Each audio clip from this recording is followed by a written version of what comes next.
सबसे पहले जान लेते हैं गॉस लॉ क्या होता है। डिराइव नहीं करेंगे, स्टेटमेंट जान लेते हैं। गॉस लॉ कहता है कि जो electric flux, calculated electric flux आप denoted by the symbol phi e, that is equal to 1/ε0 into, यहाँ क्या लिखा जाता है, टोटल चार्ज और कुछ enclosed by closed body, closed body। Electric flux को कैलकुलेट करने का ये गॉस लॉ है। सिंपली आपने जो है केवल ये पता लगाया कि क्लोज बॉडी ने अपने अंदर कितना चार्ज इनक्लोज किया हुआ है और निकल आएगा फ्लक्स। अच्छा, ये तो गॉस लॉ हो गया इलेक्ट्रिक फ्लक्स निकालने का।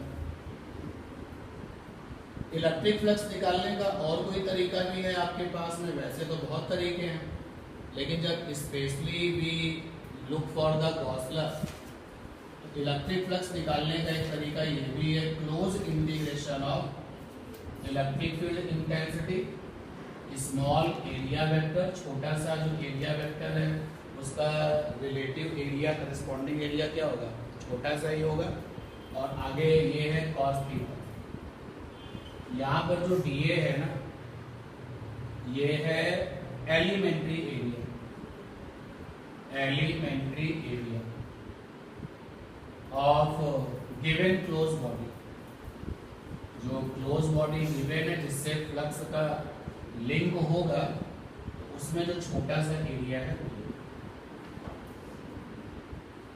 जैसे सपोज कर लो कि ये क्लोज बॉडी है, ये इस क्लोज बॉडी में एक छोटा सा पार्ट आपने ले लिया, ये छोटा सा पार्ट है, इसका एरिया क्या है, डी। और अगर आप किसी छोटे से पार्ट में एरिया वेक्टर बनाते हो तो आप एरिया वेक्टर को लिखोगे डी ए, ऐसे। थीटा जो है वो इलेक्ट्रिक फील्ड इंटेंसिटी और एरिया वेक्टर के बीच में क्या एंगल, तो थीटा यहाँ पर है angle between electric field intensity and area vector, and area vector. छोटे से एरिया वेक्टर को हम लोगों ने डीए से लिखा। और एक यूनिवर्सल ट्रूथ है कि इलेक्ट्रिक फील्ड हमेशा कंडक्टिंग सरफेस के साथ कैसी होती है, 90। जो इलेक्ट्रिक फील्ड है कैपिटल ई, ये always perpendicular to surface of conducting material, conducting material, conducting material. अगर ये हमारी क्लोज बॉडी कंडक्टिंग मटेरियल है तो इलेक्ट्रिक फील्ड जो है वो सरफेस के साथ कितने डिग्री पर होगी, 90 डिग्री पर होगी। और एरिया वेक्टर भी सरफेस के साथ कितने डिग्री पर होगा, 90 डिग्री पर होगा। और इसलिए इलेक्ट्रिक फील्ड और एरिया वेक्टर हमारे करस्पॉन्डिंग अगर देखा जाए तो आपस में क्या होंगे, पैरेलल। तो इनके बीच में एंगल क्या बनेगा, 0। तो आप चाहें तो एग्जाम में इसको ऐसे लिख सकते हैं ई डी ए, कोई प्रॉब्लम नहीं, क्योंकि आपके सिलेबस के जो एप्लीकेशन होंगे गॉस लॉ के, उसमें जो मटेरियल है वो हमेशा कैसा होगा, कंडक्टिंग होगा। और कंडक्टिंग मटेरियल होगा तो डेफिनेटली थीटा की वैल्यू हमेशा क्या है, 0। ये आपका है गॉस लॉ क्या कहता है, स्टेटमेंट है उसका। और अदर वे की how we calculate the electric flux, तो एक दूसरा तरीका भी है। ये जो इंटीग्रेशन होता है वो इसको क्या पढ़ते हैं, क्लोज इंटीग्रल, ठीक है ना। तो फर्स्ट क्वेश्चन लेते हैं। एनालिसिस करने के बाद पता चलता है कि एग्जाम में, आपके अपने बोर्ड एग्जाम में गॉस लॉ बहुत कम पूछा गया है, उसके एप्लीकेशन बहुत ज्यादा पूछे गए। जैसे कि पहला एप्लीकेशन ले रहे हैं 2011 में है, ये 2012 में है और 2019 में।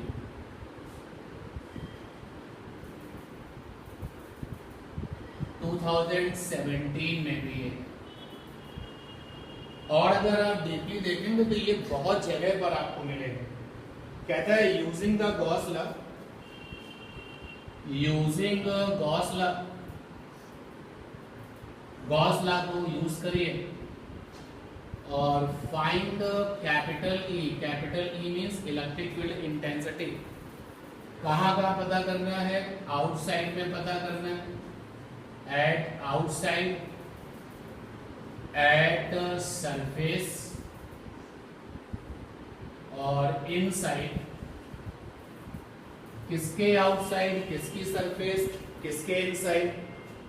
तो find capital E at outside, at surface, inside due to charged sphere. Charged sphere question में मेंशन किया गया है चार्ज्ड कंडक्टिंग स्फीयर, OR और इंसुलेटिंग स्फीयर। तो अगर ये लिखा ना होना तो भी हमारे सिलेबस का स्फीयर कैसा है? कंडक्टिंग। वो जो स्फीयर है वो कंडक्टिंग का बना होगा। अब वो चाहे सॉलिड हो या फिर जो है हॉलो हो, सभी के लिए ये वैल्यू है। इंसुलेटिंग का मतलब यहाँ पर ये है कि अगर ये कहा जाता है कि स्फीयर इंसुलेटेड है तो मतलब उसको जो चार्ज दिया गया है वो बहुत सेफ है, वो कहीं पर मूव नहीं करेगा। इंसुलेट का मतलब यहाँ पर ये है। पहले भी इस क्वेश्चन को किया है, अभी जब डिस्कशन चल रहा था प्रॉब्लम डिस्कशन उसमें भी किया है। एक बार और देखते हैं। आपके पास में कंडक्टिंग मटेरियल का बना हुआ स्फीयर है, तो ये हमने कंडक्टिंग मटेरियल का स्फीयर ले लिया।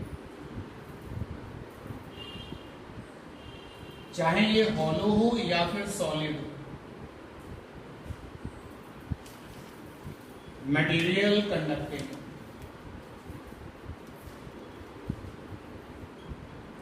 जब आप इस स्फीयर को चार्ज देते हैं, मान लो आपके पास में Q वैल्यू का चार्ज है, तो चार्ज छोटे छोटे टुकड़ों से मिलकर के बना होता है। आपने एक छोटा सा पीस इसको दिया, ये हमेशा सरफेस पर जाकर के डिस्ट्रीब्यूट होता है। हॉलो के केस में भी कंडक्टिंग में चार्ज सरफेस पर ही जाता है और सॉलिड के केस में भी चार्ज कंडक्टिंग के केस में सरफेस पर जाता है। और इसकी जो रेडियस है वो कैपिटल R है। इस जगह पर बाहर इलेक्ट्रिक फील्ड चाहिए। कई बार आपसे बताया अगर आपको इलेक्ट्रिक फील्ड चाहिए तो आपको अपनी तरफ से इस जगह पे क्या रखना पड़ेगा? टेस्ट चार्ज रखना पड़ेगा। इतनी वैल्यू का टेस्ट चार्ज, 1 वैल्यू का टेस्ट चार्ज, क्योंकि electric field nothing, it is an electric force. जैसे यहाँ पर आप टेस्ट चार्ज रखोगे 1 वैल्यू का, तो ये वाला चार्ज उस पर क्या बनाएगा? फोर्स बनाएगा, और वही फोर्स क्या बन जाएगा? Electric field intensity. 1 वैल्यू के टेस्ट चार्ज पर काम करने वाला जो इलेक्ट्रिक फोर्स है that is called the electric field intensity. फिर किसी ने कहा कि मुझे तो यहाँ पर इलेक्ट्रिक फील्ड इंटेंसिटी चाहिए, तो यहाँ पर चाहिए, तो यानी कि कहाँ चाहिए? सरफेस पर चाहिए। सरफेस पर इलेक्ट्रिक फील्ड चाहिए, तो यहाँ पर आपको टेस्ट चार्ज रखना पड़ेगा 1 वैल्यू का। और कभी कहा गया कि मुझे अंदर इलेक्ट्रिक फील्ड चाहिए, इनसाइड पे चाहिए। गॉस लॉ यूज करना है और ये क्वेश्चन हमको निकाल के दिखाना है। और ये कब कब पूछा गया? ये कलेक्शन जो हमने किया है according to CBSE unsolved paper किया है। आप में से जो बच्चे यहाँ पर ISC बोर्ड है वो सर्चिंग करें, और जो UP बोर्ड है वो भी सर्चिंग करें। कब कब आपके यहाँ पर ये क्वेश्चन आया? बहुत बार आया, आप देखेंगे कि फ्रिक्वेंटली पूछा जाता है। चलिए सॉल्व कर दिया जाए इसको। गॉस लॉ लगाना है तो पहले एनी हाउ इस चार्ज को क्या करना पड़ेगा? बंद करना पड़ेगा, इनक्लोज करना पड़ेगा। तो ये वर्किंग स्टार्ट हो रही है हमारी। तो सबसे पहले ये स्फीयर है जिसके पास में चार्ज है। गॉस लॉ कहते हैं कि पहले चार्ज को किसी सरफेस से बंद करिए। जिस सरफेस से आप चार्ज को इनक्लोज करेंगे that is called the Gaussian surface. उसको कौन सी सरफेस कहते हैं? Gaussian surface. तो गॉसियन सरफेस बनानी है मुझे। गॉसियन सरफेस अगर गिवन है तो so good, otherwise we can imagine it according to our simplicity. आपकी जो गॉसियन सरफेस है इमेजिनेशन वाली, वो बहुत टिपिकल ना बनाए सिचुएशंस को। तो प्रैक्टिस हमें बताती है कि जब स्फीयर पर चार्ज होता है और सपोज दैट कि हम आउटसाइड वाला पॉइंट पहले ले लेते हैं, ये आउटसाइड वाला पॉइंट है। आउटसाइड वाला पॉइंट सेंटर से कितने डिस्टेंस पर है, आउटसाइड पॉइंट का नाम ले लिया P, तो सेंटर से जो डिस्टेंस है वो स्मॉल r है, और यहाँ पर हमको इलेक्ट्रिक फील्ड निकालनी है। तो प्रैक्टिस हमें बताती है, सिंप्लिसिटी हमें ये बताती है कि स्फीयर पर अगर चार्ज है तो उसको बंद करने की जो गॉसियन सरफेस है वो कैसी होनी चाहिए, स्फेरिकली होनी चाहिए। तो स्मॉल r रेडियस का एक स्फीयर बना लें, ये स्मॉल r रेडियस का हमने स्फीयर बना लिया, स्मॉल r रेडियस का स्फीयर बना लिया है।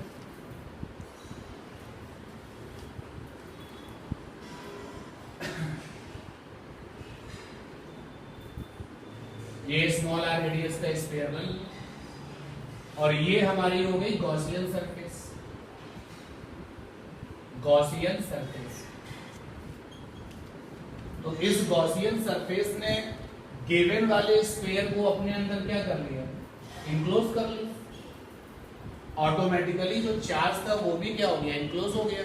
लगाइए आप गॉस लॉ कि इनक्लोज्ड चार्ज आ चुका है, तो फ्लक्स की वैल्यू क्या होगी, तो phi E linked with Gaussian surface, Gaussian surface of radius small r, of radius small r। तुम्हारे गॉसियन सरफेस की जो रेडियस है, Gaussian surface of radius small r, उसकी जो रेडियस है वो स्मॉल r है, ऑफ रेडियस स्मॉल r। ये हो जाएगा phi E is equal to one by epsilon not, और इनटू में क्या, वो चार्ज जो बंद है, तो कितना चार्ज आपने दिया था, कैपिटल Q दिया था, तो कैपिटल Q चार्ज बंद है। ये आ गया गॉस लॉ के एप्लीकेशन से आने वाला इलेक्ट्रिक फ्लक्स। अब हम इलेक्ट्रिक फ्लक्स कैलकुलेट करेंगे by using the other method, integration वाला मेथड। तब इंटीग्रेशन वाले मेथड में क्या होता है, phi E is equal to close integration E और dA, और आगे क्या है, cos थीटा। फाइनल एग्जाम में जब आप क्वेश्चंस कर रहे हैं, चीजों को थोड़ा सा एक्सप्लेन भी करेंगे। dA क्या होता है, गॉसियन सरफेस में छोटा सा एरिया। तो सपोज कर लो कि ये मैंने छोटा सा एरिया एज्यूम कर लिया, ये है छोटा सा एरिया dA, और इस छोटे से एरिया का जो एरिया वेक्टर होगा उसको भी दिखा दिया। और अभी मैंने आपको बताया जो कंडक्टर्स होते हैं, तो कंडक्टर्स में जो इलेक्ट्रिक फील्ड होती है वो हमेशा सरफेस से कैसी होती है, 90। तो ये मैंने इलेक्ट्रिक फील्ड बनाई, ये देखिए इलेक्ट्रिक फील्ड, और ये जो इलेक्ट्रिक फील्ड है वो कंडक्टिंग सरफेस के साथ कितना बनाएगी, 90। तो ऑटोमेटिकली इस गॉसियन सरफेस के साथ भी कितना बनाएगी, 90, और इसलिए थीटा की वैल्यू क्या हो जाएगी, 0। ठीक है ना। तो ये रिजल्ट जो है आगे सॉल्व किया जाए। Phi E is equal to integration E dA and theta is 0 cos 0, cos 0 1 होता है, रिजल्ट आ गया इंटीग्रेशन ई dA। केवल dA का मतलब है छोटा सा area, that is called the elementary area, और ये जो इंटीग्रेशन है वो एरिया के लिए है, E को बाहर किया, इंटीग्रेशन ऑफ dA। केवल dA मींस स्मॉल एरिया, और integration of dA means total area. तो गॉसियन सरफेस r रेडियस भी है, स्मॉल r रेडियस भी, तो टोटल एरिया हो जाएगा स्फीयर का कितना, 4πr²। ये इक्वेशन सेकंड हो गया। ठीक, आउटसाइड वाला केस कर रहे हैं। अब दोनों फ्लक्स गॉसियन सरफेस से ही लिंक है। इक्वेशन 1 में जो फ्लक्स आया है वो भी लिंक्ड विद गॉसियन सरफेस है, और इक्वेशन 2 में जो आया है वो भी लिंक्ड विद गॉसियन सरफेस है। दोनों को क्या करें, इक्वल कर लें। तो इक्वेशन 1 और इक्वेशन 2 को बराबर किया जाए, तो यहां से आ जाएगा E into 4 pi r square is equal to हो जाएगा Q बाई एप्सिलॉन नॉट। तो E is equal to 1/4 pi epsilon naught Q by r square. तो बाहर यानी कि E आउट की वैल्यू आ गई 1/4 pi epsilon naught Q by r square. और ये फील्ड लाने के लिए कि हमारा ऑब्जर्वेशन पॉइंट स्फीयर से बाहर है, तो ये फील्ड लाने के लिए हमने लिखा small r greater than capital R, क्योंकि स्फीयर का रेडियस क्या है, कैपिटल आर। अगर बाहर वाले पॉइंट पर आप बात करोगे आउटसाइड पॉइंट पर, small r will be greater than capital R. ठीक है ये बात। अच्छा, इस पूरे रिजल्ट में कोई भी बताए वेरिएबल क्या है, इस रिजल्ट में वेरिएबल क्या है, 1/4 पाई एप्सिलॉन नॉट तो कांस्टेंट है, जो तुमने चार्ज दे दिया वो तो दे दिया, वो भी कांस्टेंट है। केवल क्या है, वेरिएबल स्मॉल आर। भाई बाहर वाले पॉइंट पर, आउटसाइड पर हम यहाँ भी तो रह सकते थे और हम यहाँ भी जा सकते थे, तो यहाँ पर पूरा पूरा वेरिएबल स्मॉल आर है। तो जरा इस कांस्टेंट वाले पार्ट को हटा दो, आउटसाइड वाला जो E है वो डिस्टेंस के साथ ये रिलेशन रखता है, तो कभी कभी ग्राफिकल एनालिसिस भी करनी पड़ती है। तो बाहर जो इलेक्ट्रिक फील्ड मिलती है वो डिस्टेंस के स्क्वायर के साथ कैसे ही है, डायरेक्टली या इनवर्सली, इनवर्सली प्रोपोर्शनल। ठीक है, ये हमने पहला केस कर लिया जिसमें इलेक्ट्रिक फील्ड निकाली गई है कहां पर, आउटर सरफेस पर। अब अगर हम लोग आउटर सरफेस पर नहीं, सॉरी आउटर पॉइंट पर निकालेंगे, अब हमें इलेक्ट्रिक फील्ड निकालनी है कहां पर, सरफेस पर। इरेज करें, सरफेस पर निकालनी। तो अगर आप सरफेस पर कैलकुलेट करते हैं एट सरफेस, तो फिर से ये स्फीयर है आपके पास कंडक्टिंग वाला, जिसकी की रेडियस कैपिटल आर है और इसके पास चार्ज है प्लस का Q। Now we want to determine the electric field at surface of sphere। तो surface of sphere पर कहां पर, तो आपने कहा यहां पर कैलकुलेट करना, इस पॉइंट पर निकालना। तो गॉसियन सरफेस फिर से आप बनाएंगे। Luckily we have a red pen here, different colour है तो विजुअलाइजेशन क्लियर होना चाहिए। तो रेड पेन से जो ये डॉटेड हमने बनाया वो क्या है, गॉसियन सरफेस है। अच्छा, इस वाले डायग्राम को अगर आप देखो और सोचो, अगर ये गॉसियन सरफेस थोड़ा और इनवर्ड की तरफ आ जाए और इस स्फीयर से जाके चिपक जाए, कांटेक्ट हो जाए, तो स्मॉल आर की वैल्यू क्या हो जाएगी, कैपिटल आर हो जाएगी ना। तो यहाँ पर जो गॉसियन सरफेस बना उसका जो स्मॉल आर है वो कैपिटल आर के बराबर होगा, तो सीधे सीधे यहाँ रिप्लेस कर दीजिए रिजल्ट्स को। तो सरफेस पर जो E होगा उसका मतलब है स्मॉल आर और कैपिटल आर क्या हो जाएंगे, इक्वल हो जाएंगे। यहाँ पर रिजल्ट को अप्लाई कर दीजिए, ये आ जाएगा 1/4 pi epsilon naught Q by capital R, S माने सरफेस। आप देख के बताइए ये जो इलेक्ट्रिक फील्ड सरफेस पर आया है इसमें वेरिएबल कौन है, कोई वेरिएबल है क्या, कोई नहीं है। देखिए कैपिटल Q गिवन चार्ज है वो बदल नहीं रहा, 4 पाई एप्सिलॉन नॉट कांस्टेंट है, और कैपिटल आर क्या है, स्फीयर का रेडियस। तो अगर सरफेस पर ये पॉइंट है, तुमने कहा सर मेरा पॉइंट ये है, सरफेस पर ही पॉइंट है लेकिन अलग अलग है। एक पॉइंट सरफेस पर ये है, नाम इसका N है, and this one is a surface point which is N. It is a also surface point, name is Z. तो all the points are in surface. Points आपके अलग अलग हैं लेकिन इस फार्मूले में सब कुछ क्या है, कांस्टेंट। कैपिटल आर कैसा है, कांस्टेंट है। जितना इलेक्ट्रिक फील्ड इस पॉइंट पर मिलेगा उतना ही इलेक्ट्रिक फील्ड इस पॉइंट पर मिलेगा। एक थ्योरी का क्वेश्चन भी बन सकता है कि अगर सरफेस के इस पॉइंट पर इलेक्ट्रिक फील्ड 100 है तो अदर सरफेस पॉइंट पर कितना होगा, तो रिजल्ट क्या आएगा, 100 आएगा। वैल्यू इक्वल होगी, डायरेक्शन इक्वल नहीं होगी, इस बात पर ध्यान दें। वैल्यू तो इक्वल होगी लेकिन डायरेक्शन इक्वल नहीं होगी। सरफेस पर ये जो डिफरेंट पॉइंट्स हैं, now we use the green pen. ये देखिए एम पर जो इलेक्ट्रिक फील्ड होगी वो सरफेस से 90 डिग्री पर होगी, ये देखिए, और एन पर जो इलेक्ट्रिक फील्ड होगी वो सरफेस से 90 डिग्री पर होगी। बोलो, तो क्या डायरेक्शन में सेम है, वैल्यू में सेम है?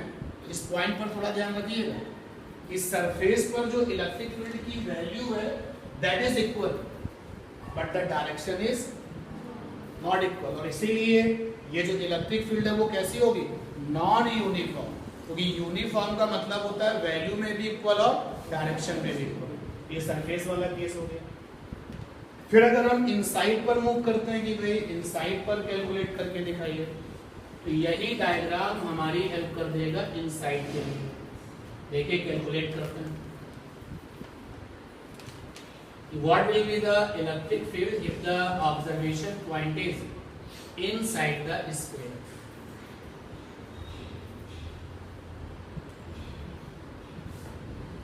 तो inside the sphere calculate करते हैं। Suppose that we want to determine the electric field at this point. Point name is n. Distance is smaller. तो फिर से गॉसियन सरफेस स्फीयर के केस में कैसी होती है, स्फीयर जैसी ही होती है। स्मॉल आर रेडियस का आप ये स्फीयर बनाओगे जिसको नाम दोगे क्या, गॉसियन सरफेस। लिखोगे आप रिजल्ट, क्या लिखोगे आप, लिखोगे link flux with Gaussian surface, Gaussian surface of radius smaller is phi is equal to 1 by epsilon naught into में वो चार्ज जो गॉसियन सरफेस के अंदर है। तो हमारी यहाँ पर जो डॉटेड ग्रीन कलर से गॉसियन सरफेस है इसके अंदर कितना चार्ज है, आंसर है नथिंग। बताइए क्या इसके अंदर कोई चार्ज है, कोई चार्ज नहीं, सारा चार्ज तो बाहर है, इसलिए इसके अंदर कोई चार्ज नहीं। तो क्या लिखोगे, बड़ा बड़ा जीरो लिखोगे। तो यहां से फ्लक्स की वैल्यू क्या हो जाएगी, जीरो। ठीक, और अभी आपने स्मॉल आर रेडियस की गॉसियन सरफेस से फ्लक्स निकाला था तो ये आया था। अब आप यहां पर सीधे अटेम्प्ट कर सकते हो, सीधे डायरेक्टली लिख सकते हो। तो यहां पर आपने जो है गॉस लॉ यूज करके इक्वेशन फर्स्ट निकाल दिया, और अगर आपको क्लोज इंटीग्रेशन वाला पार्ट ले लें तो यही सेम फीचर्स फिर से एक बार, और नहीं तो आप और थोड़ा टाइम बचा सकते हैं। अगर फ्लक्स जीरो है तो डायरेक्टली आप इस लेफ्ट हैंड साइड को ऐसे ओपन कर दो, integration E d A cos theta is equal to क्या आ जाएगा, जीरो।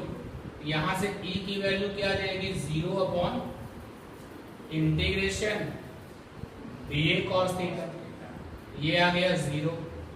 ई की वैल्यू क्या आ जाएगी, जीरो।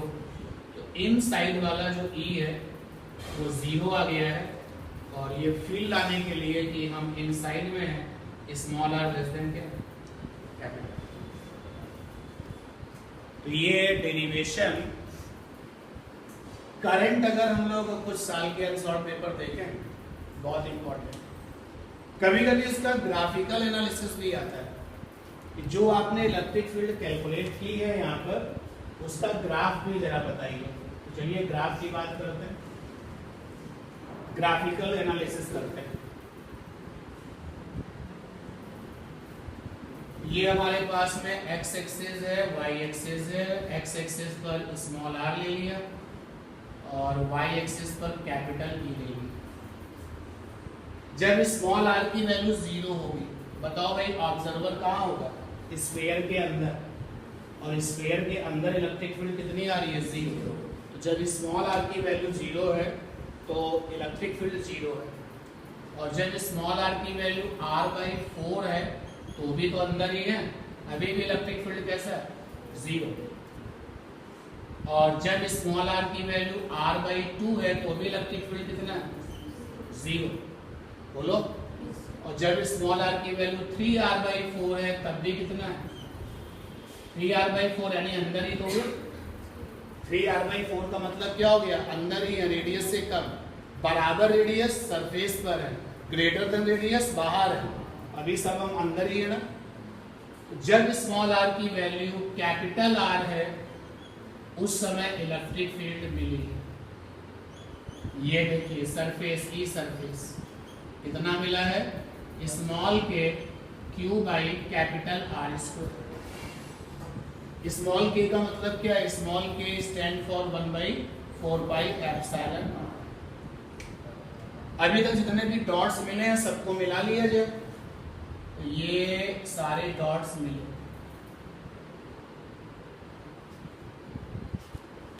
अब हम बाहर आ गए, तो बाहर वाले केस में स्मॉल आर और कैपिटल आर का रिलेशन कैसा था, इनवर्सली प्रोपोर्शनल। तो जब बाहर आप जाएंगे तो आउट वाला जो E है वो प्रोपोर्शनल था किसके, 1/r² के। तो ग्राफ कैसा है, ऐसा है। तो कभी कभी ग्राफिकल एनालिसिस भी आती है। ये ग्राफ हमें बता रहा है कि इस वाले जोन में E इन है जो कि किसके इक्वल, 0 के, और इस पॉइंट पर जो है सरफेस वाला बात पॉइंट आ गया, और सरफेस पर जो इलेक्ट्रिक फील्ड था वो कैसा था, कांस्टेंट था। कुछ वैल्यू आई होगी जो भी आप समझ लें, तो स्मॉल आर बराबर कैपिटल आर पर जो भी E आया वो ये आ गया। उसके जब बाहर आप जाएंगे तो आउटसाइड वाले केस में दोनों लोगों के बीच में रिलेशन कैसा, इनवर्सली प्रोपोर्शनल। और इनवर्सली प्रोपोर्शनल का ग्राफ कैसा होता है ये आप जानते हैं। ये इसका ग्राफिकल एनालिसिस हो गया, ठीक है। हम लोग सारे एप्लीकेशन रिवाइज करेंगे which are based over the Gauss law. और सबसे पहले ये क्वेश्चन था, ये complete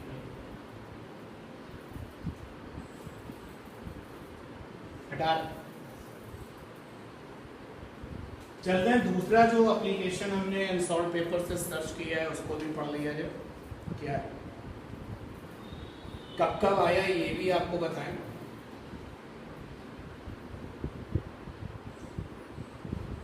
Using the Gauss law, find the electric field due to infinitely long charge। Capital E का पता लगाना है due to infinitely long charge. अच्छा, एग्जाम में इनफाइनाइटली लॉन्ग चार्ज को ऐसे भी लिखा जा सकता है, capital A due to infinitely linear charge density. Linear charge density, charge density.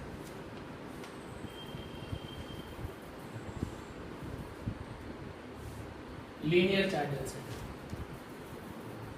कब कब आया है ये क्वेश्चन। एक जनरल व्यू जब मैंने शॉर्ट पेपर का रखा है तो ये मिलता है 17 में और 18 में, और भी बहुत बार आया हो। तो यहां पर लेंथ वाला मटेरियल है और लेंथ वाले मटेरियल को आपने चार्ज दे दिया। लेंथ वाला मटेरियल इनफाइनाइट लेंथ का है। तो लेंथ वाला मटेरियल सबसे बेस्ट एग्जांपल है कि रॉड हो सकती है, वायर हो सकता है। तो आपको परेशान करने के लिए यहाँ पर इस तरीके का स्टेटमेंट भी आ सकता है, you have a rod of infinite length, कि आपके पास में रॉड जो है इनफाइनाइट लेंथ की है और उस पर चार्ज दिया है, बताइए इलेक्ट्रिक फील्ड इंटेंसिटी, कैलकुलेट करिए गॉस लॉ की हेल्प से। वायर हो सकता है, तो हमने यहाँ पर एक लेंथ वाला मटेरियल एज्यूम कर लिया। अब ये लेंथ वाले मटेरियल की अगर हम बात करें, रॉड एक लेंथ वाला मटेरियल है, वायर भी एक लेंथ वाला मटेरियल है, मतलब उसमें मेन लेंथ है अदर डायमेंशंस के कंपेयर में, और ये अनंत लंबाई का है। तो इसको कैसे फील किया जाए, इनफाइनाइट लेंथ का है, ये देखिए इनफाइनाइट लेंथ का ये है। चार्ज दिया हमने इसको, कितना चार्ज दिया, सपोज कर लो Q चार्ज अपने पास है। Charge is a combination of small quanta, charge के ये छोटे छोटे टुकड़े हैं। तो अगर आपके पास में प्लस चार्ज है तो सारे के सारे पीसेस पॉजिटिव है, और अगर नेगेटिव है तो सारे नेगेटिव है। फिलहाल हम कुछ अगर नहीं कहते तो ऑलवेज कंसीडर द पॉजिटिव। तो टोटल जो गिवन चार्ज है वो इस मटेरियल की लेंथ में डिस्ट्रीब्यूट हो जाएगा।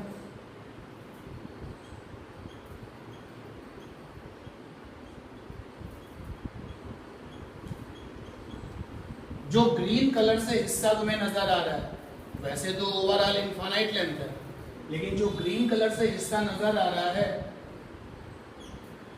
वो लेंथ L है, सपोज कर दो। और उस पर जो चार्ज है, तो एक टर्म होता है लीनियर चार्ज डेंसिटी। मैं टर्म लिखता हूं लीनियर चार्ज डेंसिटी, ये लैम्डा से लिखा जाता है। इसको निकालने का तरीका है चार्ज का वैल्यू और अपॉन में लेंथ का वैल्यू। तो जो ग्रीन कलर वाला हिस्सा है, अलग से हाईलाइट करता हूं, ये ग्रीन कलर वाला पोर्शन, इसकी लेंथ L है। और सपोज कर लेते हैं इस हिस्से में जो चार्ज है वो Q डैश है। कुल चार्ज Q है ना, और वो कुल चार्ज, टोटल चार्ज पूरी की पूरी लेंथ में फैला हुआ है। तो क्या ये ग्रीन कलर वाले पार्ट में Q रहेगा या कुछ और रहेगा? कुछ और रहेगा, तो हमने कह दिया वो Q डैश है। तो यहाँ पर लैम्डा अगर आप निकालेंगे तो Q डैश बाई L, ठीक है, बोलो। तो ये लैम्डा हो गया। अब मैं इसको, क्योंकि ये हमारे वर्किंग मोड का हीरो बनेगा, इसलिए मैं इसी को ध्यान में रखता हूं कि ये आपका लीनियर चार्ज है, क्योंकि हम इनफाइनाइट लेंथ को तो ऑब्जर्व भी नहीं कर सकते। जितनी लेंथ को हम देख पा रहे हैं हम केवल उसी पर ध्यान देते हैं। ये आपका प्लस चार्ज से फुल है, इसकी लेंथ L है और इसके पास में Q डैश चार्ज है। कितना चार्ज है? Q dash.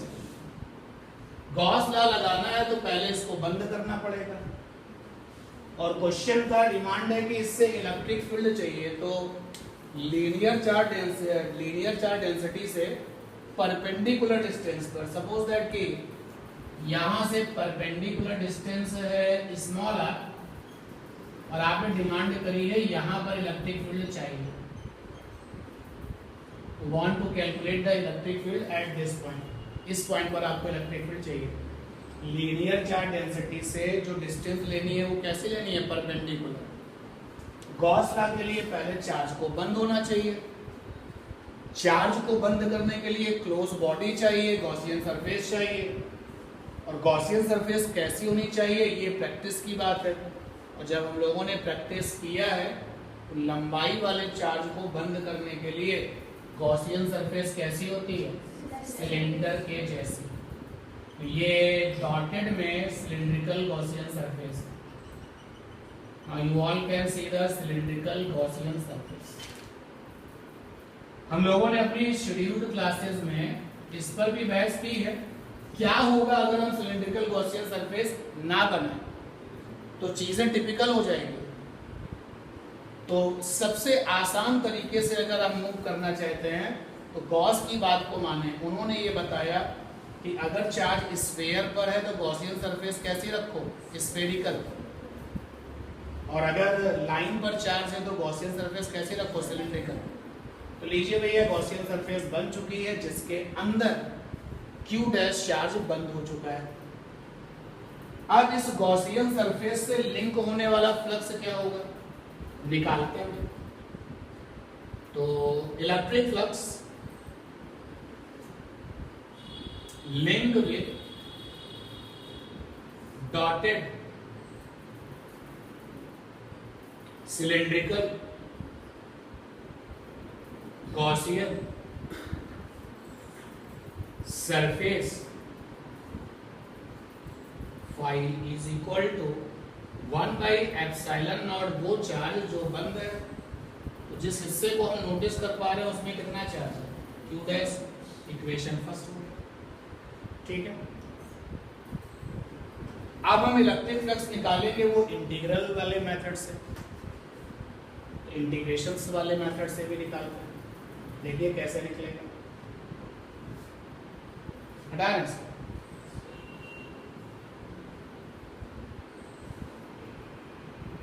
सिलेंडर जो है आपका वो टोटल 3 सरफेसेस कंज्यूम करता है, 2 cross sections and 1 is curve. तो मैंने कहा कि भाई इलेक्ट्रिक फ्लक्स अगर हम निकालें फाई इज इक्वल टू, तो गौर करना भैया, integration E D A cos theta, इसको ले लेते हैं सरफेस नंबर 1, ये आपका क्रॉस सेक्शन सरफेस है, और ये है सरफेस नंबर 2, ये भी क्रॉस सेक्शन है। लेंथ के परपेंडिकुलर जो सरफेस होता है that is called the cross section, और ये आपका है curve surface number 3। Electric flux हमें कैलकुलेट करना है इंटीग्रेशन मेथड से। तो मैंने कहा ई D A cos theta surface 1 के लिए, सरफेस 1 से कितना फ्लक्स लिंक होगा, plus integration E D A cos theta surface 2 से, plus integration E D A cos theta surface 3 से।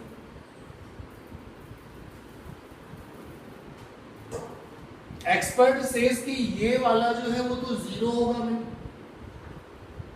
जानेंगे क्यों 0 होगा, और सरफेस 2 से लिंक होने वाला फ्लक्स भी 0 होगा, 0 होगा। क्यों होगा, देखो इस जगह पर आपको इलेक्ट्रिक फील्ड चाहिए ना, तो आप अपने तरफ से यहाँ पर टेस्ट चार्ज रखोगे, अपनी मर्जी से सिलेक्टेड टेस्ट चार्ज हमेशा कैसा होता है, पॉजिटिव। तो ये वाला चार्ज हमारे टेस्ट चार्ज को क्या करेगा, और जो डायरेक्शन ऑफ फोर्स होगा वही ई होगा।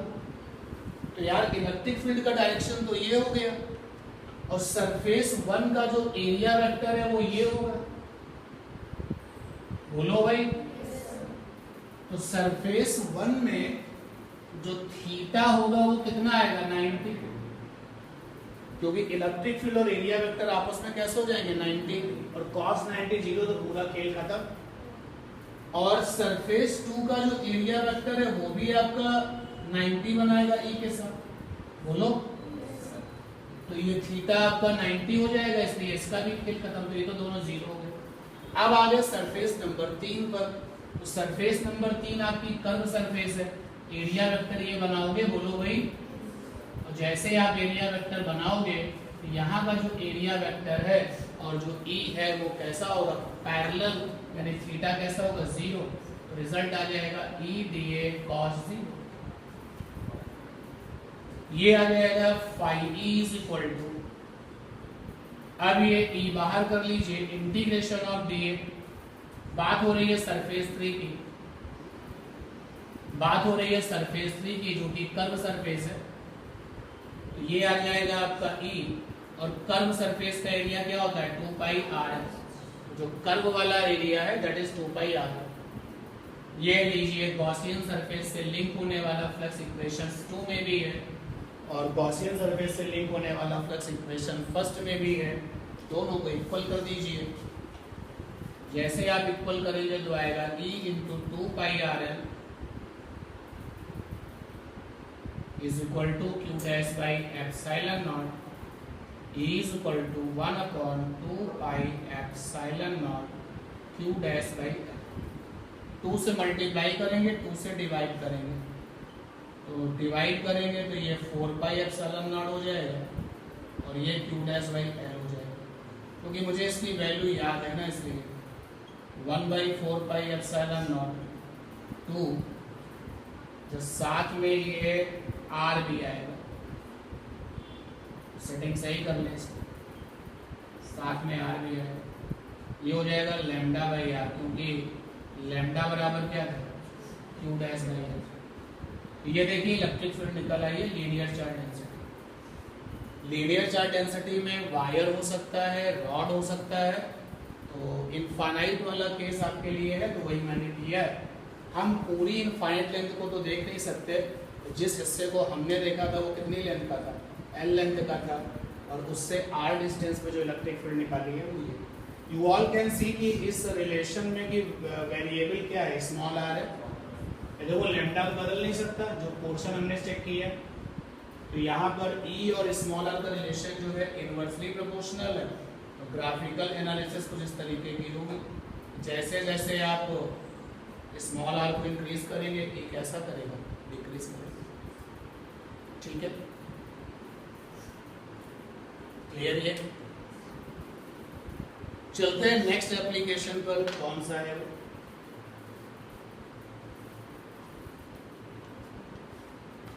क्वेश्चन में जो नेक्स्ट एप्लीकेशन है देखते हैं वो क्या है।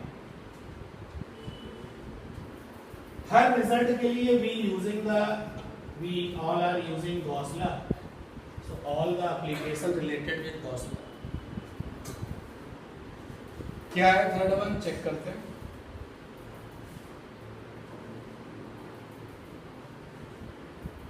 Using the Gauss law, find the electric field at a point due to the infinite sheet of charge।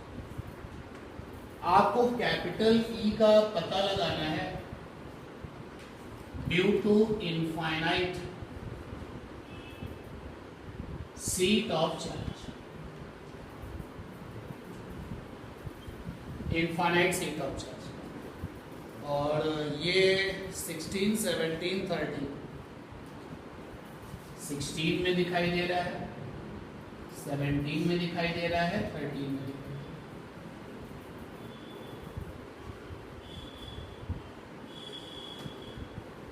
ये कैलकुलेशन है। इनफाइनाइट सीट का मीनिंग होता है, मीन्स एरिया जबरदस्त, area very very large, thickness tends to 0, thickness 0। Symbol में हम seat को ऐसे दिखाते हैं, एक लाइन बना करके, ये लाइन बना दिया, ये सीट है। और ज्योमेट्रिकली अगर हम इसको दिखाएं तो योर चॉइस, ज्योमेट्रिकली सीट कैसी दिखती होगी भाई। किसी को लगा वो रेक्टेंगुलर दिखती होगी तो उसने ये रेक्टेंगुलर सीट बना दी, किसी को लगा कि वो सर्कुलर दिखती होगी तो ये सर्कुलर सीट बना दे, किसी को इलिप्टिकल, तो कैसी भी सीट बना सकते हैं, नो प्रॉब्लम ना। तो ज्योमेट्रिकली इसकी शक्ल कुछ भी हो सकती है, बस आपको बहुत बड़ा एरिया और बहुत कम थिकनेस वाली एक ज्योमेट्री तैयार करनी है। लीजिए तैयार हो चुकी है, सिंबल में लाइन से दिखाते हैं। और इसको भी चार्ज देना था तो हमने कहा कि चार्ज इसको दे देते हैं, कितना दे देते हैं, क्यू। इनफाइनाइट एरिया का मतलब यहाँ पर है बहुत बड़ा एरिया, और सपोज दैट इसका एरिया जो है वो ए है, जो चार्ज आप देंगे वो सीट की सरफेस पर जाकर के डिस्ट्रीब्यूट हो जाएगा। एक टर्म होता है surface charge density, surface charge density denoted by the symbol sigma. Sigma is equal to होता है चार्ज का वैल्यू जो आपने दिया है, here we have a Q, and area value जहां पर आपने इसको डिस्ट्रीब्यूट कराया है, here it is sigma is equal to a Q. Sheet से परपेंडिकुलर डिस्टेंस पर थोड़ा सा हौसला अप्लाई करना है, सीट को थोड़ा कंपेरेटिवली बड़ा बनाते हैं। याद रखें ज्योमेट्रिकली सीट किसी भी तरीके की हो सकती है, ऐसा हार्ड एंड फास्ट नहीं है कि वो रेक्टेंगुलर ही होगी, ऐसा कुछ नहीं है, आप चाहे जैसी बना सकते हैं। लेकिन अगर जनरली आप अपनी बुक्स में देखें तो वो रेक्टेंगुलर बनी हुई है, तो रेक्टेंगुलर ही बनाते हैं। देखते हैं बनाकर, थोड़ा कंपेरेटिवली थोड़ा बड़ा बनाएगा इसको।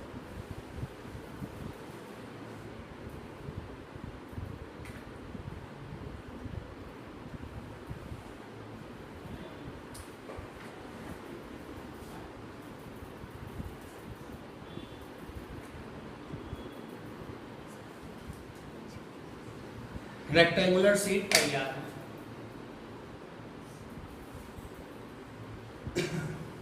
इसके पास में इसकी सरफेस पर चार्ज डिस्ट्रीब्यूटेड है because charge is a combination of small quanta.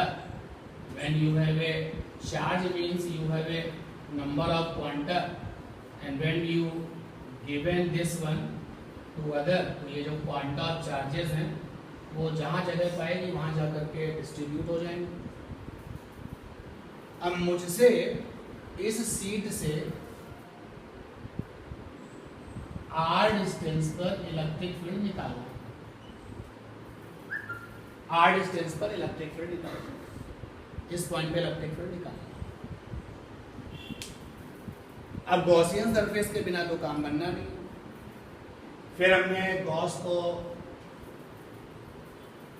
परेशान किया, पूछा उनसे कि क्या करें, किस तरीके से आपकी थ्योरम अप्लाई करें। देखो जो सजेशंस हैं उनको देखिएगा। गॉस ने कहा you can not cover the whole sheet by any surface area, क्योंकि ये इनफाइनाइटली लार्ज है तो आप किसी से इसको बंद तो कर नहीं पाओगे। तो आप इसको पूरा मत बंद करो, आप इसका एक पार्ट ले लो, एक सेक्शन ले लो। And suppose that we are counting this section, sheet का केवल ये वाला हिस्सा हमने काउंट किया।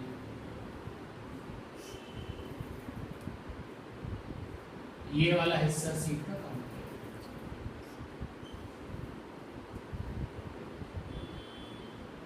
सिमेट्री रखने के लिए जितनी आर डिस्टेंस पर ये बाहर निकला इस तरफ, उतना ही आर डिस्टेंस पर इसको पीछे भी बाहर निकालिए।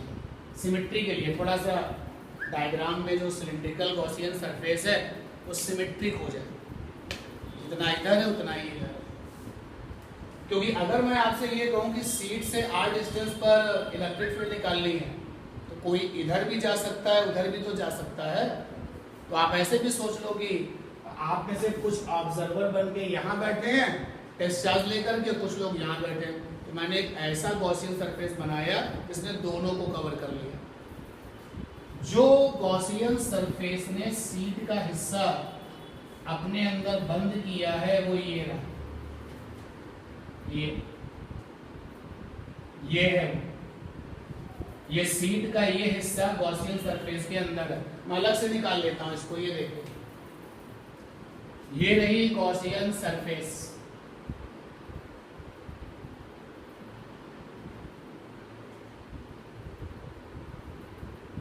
And the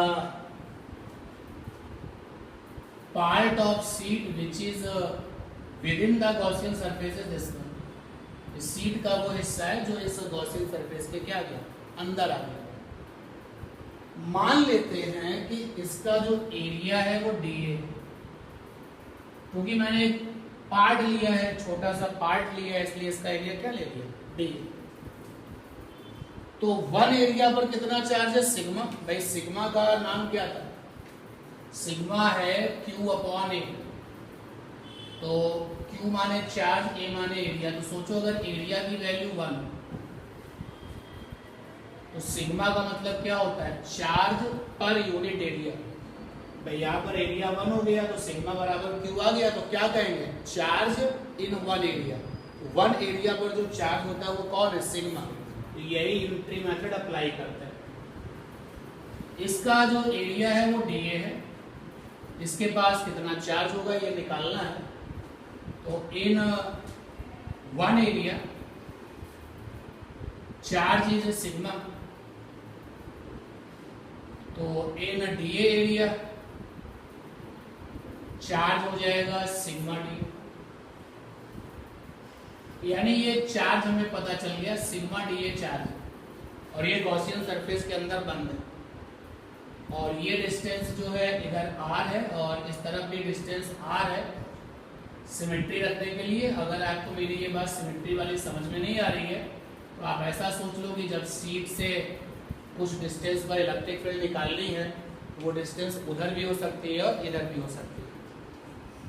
तो लगाया गॉस लॉ, तो गॉस लॉ हो जाएगा electric flux linked with dotted Gaussian surface. Electric flux ये रही Gaussian surface, electric flux link with Gaussian surface,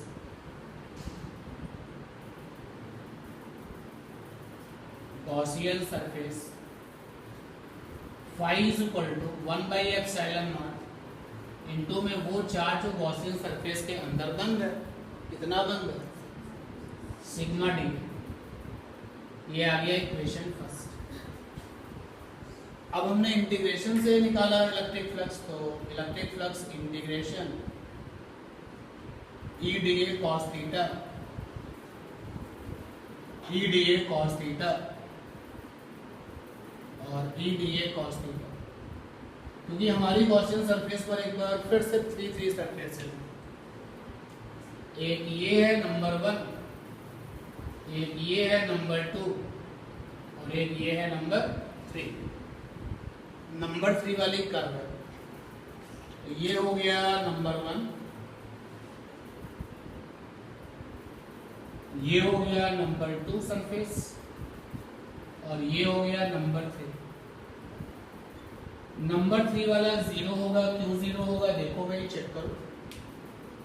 इस पॉइंट पर आपको इलेक्ट्रिक फील्ड निकालनी है, यहां पर आप टेस्ट चार्ज रखोगे, ये वाला चार्ज प्लस इसको क्या करेगा, रिपल करेगा। इलेक्ट्रिक फील्ड की डायरेक्शन तो ये होगी भाई, इलेक्ट्रिक फील्ड की डायरेक्शन ये होगी,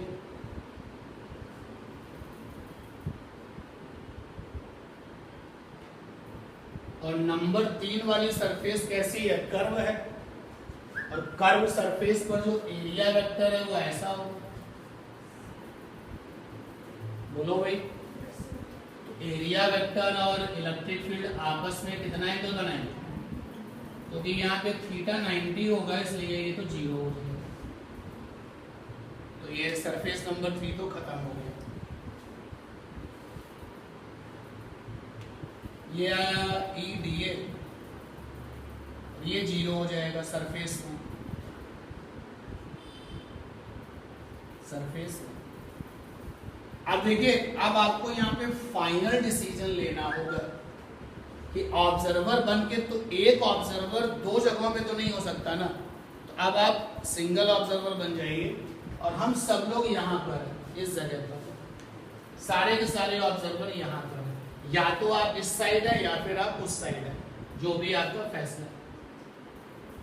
तो हम ऑब्जर्वर बन के यहाँ पर है, इलेक्ट्रिक फील्ड ये है और इसका नाम है सरफेस नंबर 2, तो एरिया वेक्टर ये होगा, और इसका नाम है सरफेस नंबर 3, तो एरिया वेक्टर इधर ही की तरफ होगा। देखो भाई, एरिया वेक्टर किधर होता है, ऑब्जर्वर की तरफ। तो एक ऑब्जर्वर 2 जगहों पे तो एक साथ नहीं हो सकता, तो हमने कहा ऑब्जर्वर ये है, तो सरफेस नंबर 2 का एरिया वेक्टर ये होगा, हमेशा ऑब्जर्वर की तरफ, और साथ ही साथ सरफेस से 90, और ये सरफेस नंबर 1 का बेटा एरिया वेक्टर भी किधर होगा, ऑब्जर्वर की तरफ। बोलो भाई, तो सरफेस 1 का एरिया वेक्टर और ई आपस में 0 बना रहे हैं, और सरफेस 2 का एरिया वेक्टर और थीटा आपस में क्या बनाएंगे, थीटा इस केस में भी क्या होगा, 0। बोलो भाई, ये बात समझ में आई कि तुम ऑब्जर्वर बन के 2 जगहों पे तो एक साथ नहीं हो सकते ना, and that is why set the situations, या तो तुम इधर खड़े हो या तुम उधर खड़े हो। इस सिचुएशन के साथ थीटा 0 आ गया दोनों केसेस का, सरफेस 1 का भी सरफेस 2 का। cos 0 1 हो गया, ये निकाला इंटीग्रेशन से बाहर। अब इंटरेस्टिंग सिचुएशन आने वाली है यार, जिसको हमने काउंट किया है, ये देखिए, ये क्या है, सरफेस 1 का टोटल एरिया। मैं लिख देता हूं और अच्छे से, ये ई, इसको क्या पढ़ेंगे, सरफेस 1 का टोटल एरिया। यहां लिखा टोटल एरिया ऑफ सरफेस 1, और ये क्या लिखा है भाई, surface area, total area of surface 2। और ध्यान से अगर आप देखें, ये एरिया डीए है, तो इधर भी तो डीए होगा और ये भी तो डीए होगा, तो सरफेस 1 का टोटल एरिया कितना है, डीए, बोलो। और सरफेस 2 का भी टोटल एरिया कितना है, डी। ये हो जाएगा आपका 2E डी ए, यस और नो। ये भी तुमने फ्लक्स निकाला है लिंक्ड विद गॉसियन सरफेस, और इक्वेशन 1 पे भी फ्लक्स निकला है लिंक्ड विद गॉसियन सरफेस। दोनों को क्या कर दो, इक्वल कर दो, तो 1 बराबर 2 कर दिया। ये आ गया 2E D A is equal to हो जाएगा 1/ε0 सिग्मा डी, और कट हो जाएगा तो E की वैल्यू क्या हो जाएगी, σ/2ε। और एक चीज यहाँ पर ये भी प्रूफ हो गई कि ये जो इलेक्ट्रिक फील्ड आई है वो तो डिस्टेंस पर वेरी नहीं करती है। आप देखो कहीं पर आर आया है, तो चाहे आपका आर 1 मीटर हो, मेरा आर 2 मीटर हो, दोनों के ई कैसे होंगे, सेम। तो सीट से पैदा होने वाला जो इलेक्ट्रिक फील्ड है वो डिस्टेंस पर डिपेंड नहीं करता। सिग्मा जो है वो कांस्टेंट वैल्यू होगी जो तुमने सेट कर दी है, ε0 कांस्टेंट होगा। सीट से आने वाला जो इलेक्ट्रिक फील्ड है वो कैसा है, यूनिफॉर्म है। कैसा है, आइडियली ये यूनिफॉर्म नहीं होता है, लेकिन नियरली ये कैसा फील्ड होता है, यूनिफॉर्म। कभी कभी इस क्वेश्चन में मतलब इसी सिचुएशन में ये भी डाल के पूछा गया है कि भाई मुझे डेरिवेशन करके दिखाओ और ये भी प्रूफ करके दिखाओ कि आने वाली इलेक्ट्रिक फील्ड यूनिफॉर्म होगी। तो हम क्या स्टेटमेंट लिखेंगे, हम लिखेंगे कि here capital E not depend upon position. Position मतलब जगह, ये आर आए ही नहीं इस पूरे रिजल्ट में, सो इट इज यूनिफॉर्म। चाहे आपका आर 2 मीटर हो तब भी यही फार्मूला लगाओगे, और चाहे आपका आर 3 मीटर हो फार्मूला तब भी यही रहेगा। और इसलिए जो इलेक्ट्रिक फील्ड है वो कैसे है, यूनिफॉर्म। ओके, ये तो डेरिवेशन थे, application over the Gauss law. Analysis किया तो मुझे पता चला कि गॉस लॉ से ज़्यादा इसके एप्लीकेशन पूछे जा रहे हैं। पहले फेज में कौन कौन से एप्लीकेशन पूछे गए हैं, तो सबसे ज़्यादा कौन पूछा जा रहा है, उसके बाद फिर किसका है। आप देखोगे कि सभी ऑलमोस्ट बराबर बराबर है जितनी एनालिसिस हमने की है। और ये क्वेश्चन कोई अभी ऐसा तो नहीं कि 2022 और 23 में आएंगे, ये तो कोर्स पुराना है ना। अगर हम ओवरऑल कैलकुलेशन करेंगे तो पता चल जाएगा ये क्वेश्चन बहुत कॉमन से हैं, ये जनरली बोर्ड एग्जाम में पूछे ही जाने हैं। इसलिए करंट अनसॉल्व्ड पेपर जो करंट ईयर है, करंट ईयर मीन्स बैक आपको चलना है ओनली 10 ईयर बैक, बस 10 साल से नीचे जाने का कोई मतलब नहीं। ठीक है, तो ये 3 क्वेश्चन हमने जो है आपके लिए कलेक्ट किए थे। एक क्वेश्चन और हमें मिला, मैंने उसको नोट नहीं किया लेकिन मुझे याद है, वो क्वेश्चन करते हैं आपके लिए। तो again we have a question over the application of Gauss law. इस क्वेश्चन की सबसे अच्छी बात यह है कि इसमें कहीं पर भी गॉस लिखा नहीं है, लेकिन इसका आंसर देने के लिए हमें यूज किसको करना पड़ेगा, गॉस लॉ को ही यूज करना पड़ेगा। क्या है, कोई कंडक्टर है, so that the electric field at the surface of the charge conductor. Conductor कैसा है देखने में ये नहीं बताया गया, तो स्फेरिकल हो सकता है, सिलिंड्रिकल हो सकता है। हम कैसा बनाए, हम तो भी इरेगुलर बना दे, क्योंकि अगर हम कंडक्टर को स्फेयर बना देंगे तो सिलेंडर जो है बुरा मान जाएगा, सिलेंडर बना देंगे तो कोई और शेप जो है कंडक्टर होना चाहिए। तो हमने यहाँ पर ये कंडक्टर बना दिया, इरेगुलर टाइप का कंडक्टर बना दिया। अब जिनको लगता है कि नहीं ये तो स्फेरिकल था, यार वो इसी को शेप दे करके स्फेयर बना लेंगे। ये मैंने बना दिया, कंडक्टर है इरेगुलर शेप में, इसके पास चार्ज है। कंडक्टर की खास बात होती है कि charge, given charge given charge to conductor always distributed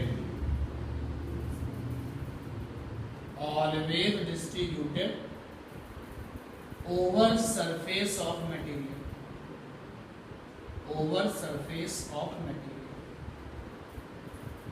ये खास बात है, चाहे वो कैसा भी हो। तो ये लीजिए सारा का सारा चार्ज, कुछ नहीं कहते तो हमेशा पॉजिटिव लेके चलते हैं, क्योंकि चार्ज पैदा करने के लिए इलेक्ट्रॉन निकालना आसान होता है।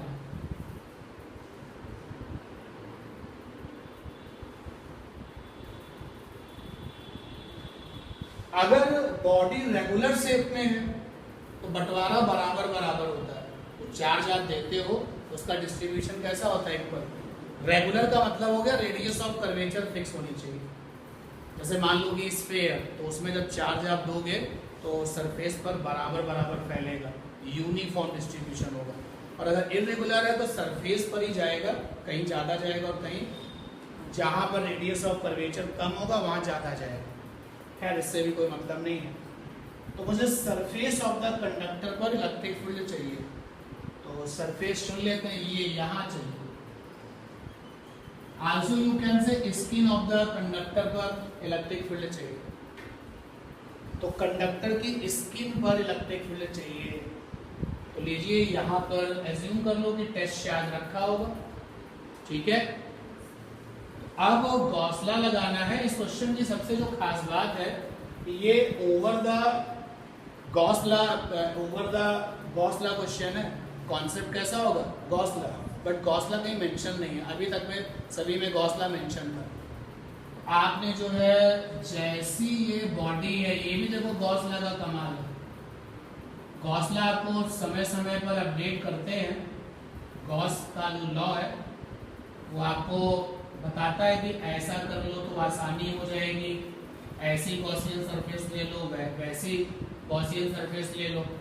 लेकिन अगर आपका कंडक्टर इरेगुलर है, टेढ़ा मेढ़ा है, उसका कोई शेप फिक्स नहीं है, तो गॉस कहता है तो गॉसियन सरफेस वैसे ही लो जैसा वो है। ये देखिए डॉटेड गॉसियन सरफेस, जैसा हमारा कंडक्टर था वैसा ही गॉसियन सरफेस। फ्लक्स निकाला जाए तो electric flux link with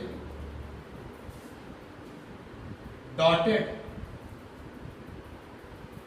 Gaussian surface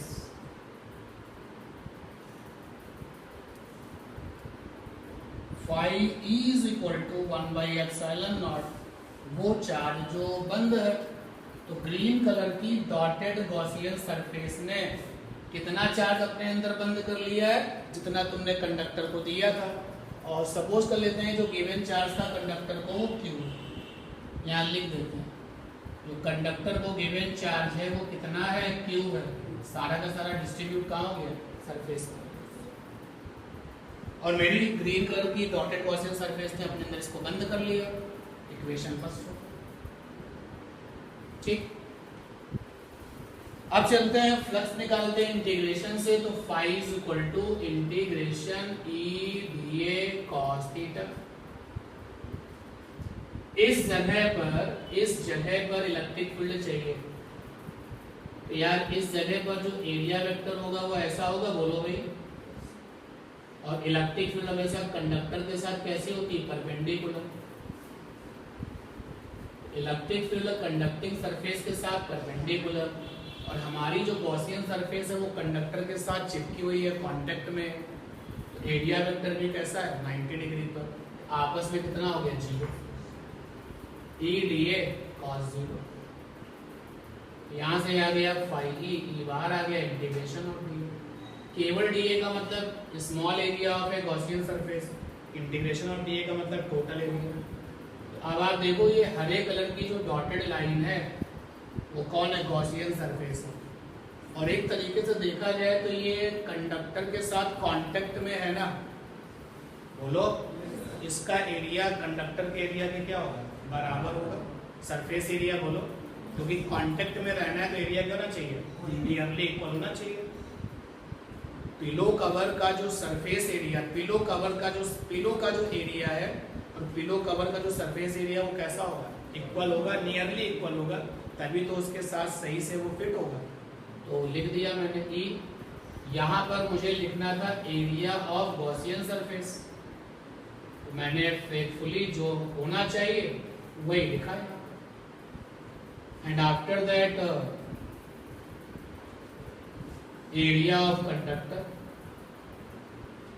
area of conductor चाहे तो समझा दें, क्योंकि area of Gaussian surface is equal to, यहाँ लिख देता हूं मैं, एरिया ऑफ गॉसियन सरफेस इस वाले केस में जिसमें वो बिल्कुल सरफेस के साथ कांटेक्ट है, area of Gaussian surface is equal to, ये बराबर का sign nearly equal to area of conductor. और मान लेते हैं कि कंडक्टर का जो एरिया है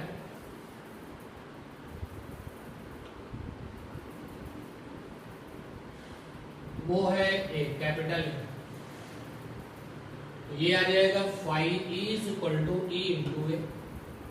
इक्वेशन सेकेंड, फर्स्ट इक्वेशन बात करता है इलेक्ट्रिक फ्लक्स के link with Gaussian surface, second equation is same for the Gaussian surface, तो इक्वल कर लीजिएगा, तो 1 बराबर 2, 2 बराबर 1, ये आ गया E A is equal to Q by epsilon naught, E is equal to Q by A epsilon naught, E is equal to sigma by epsilon naught।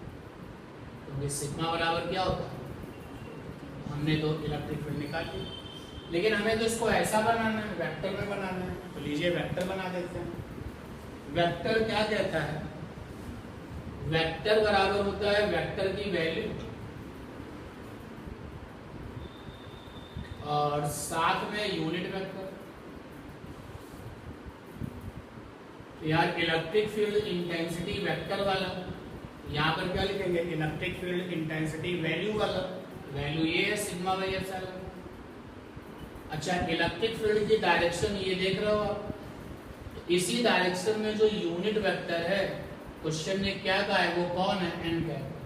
कौन है, एन कैप यूनिट वेक्टर है नॉर्मल टू द सरफेस, और electric field भी कैसा होता है, normal to the surface. N cap कैसा है, आउटवर्ड है, इलेक्ट्रिक फील्ड भी कैसा है, आउटवर्ड। तो यहाँ पर क्वेश्चन ने हेल्प कर दी, एन कैप ले लो, प्रूफ हो गया। ठीक है, कब कब था ये, 2010 था, 3 था, 6 था, 8 था, and many more. You all can just create your confidence by observing the unsolved paper, कि आप देखेंगे कि जो तुमने पढ़ा है ना उसी से ये क्वेश्चन आ रहा है, कहीं बाहर से नहीं आ रहा। ठीक,